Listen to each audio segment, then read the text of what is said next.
अंडा करी आपण बनवतो एक करी ते एकदम सोप्या पद्धतीने. त्यासाठी इथे मी काय केलं, अर्धी वाटी खोबरं घेतलेलं आहे आणि 2 मीडियम साईजचे कांदे, हे दोघंही आपण छान भाजून घ्यायचं आहे. आणि लसूण आणि आलं, कोथिंबीर आणि तीळसुद्धा मी भाजून घेतली, 1 चमचा तीळ घेतली आहे. आता हे आपण काय करायचं आहे, मिक्सरच्या भांड्यामध्ये घेऊन याची बारीक अशी आपल्याला पेस्ट बनवून घ्यायची आहे. पेस्ट बनवल्यानंतर आपण तेल घ्यायचं आहे 2 ते 3 चमचे आणि त्यात कढईमध्ये तेल घेतल्यानंतर ही सर्व मसाला जो आपण आहे तो त्यामध्ये टाकून छान असं परतून घ्यायचं आहे. आणि त्यामध्ये तिखट, धनेजिरे पूड, हळद, गरम मसाला हे सर्व घालून आपण छान याची असं मसाला पेस्ट आपण तेल सुटेपर्यंत परतून घ्यायचं आहे.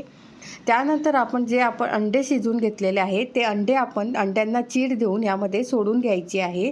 आणि आपल्याला हवं तसं पाणी घालून यामध्ये आपण जसं कन्सिस्टन्सी हवी त्याप्रमाणे पाणी कमी जास्त तुम्ही करायचं आहे. आणि त्यानंतर मग आपण यामध्ये अंडी सोडायची आहेत आणि एक 5 ते 7 मिनटं याला उकडून घ्यायचं आहे.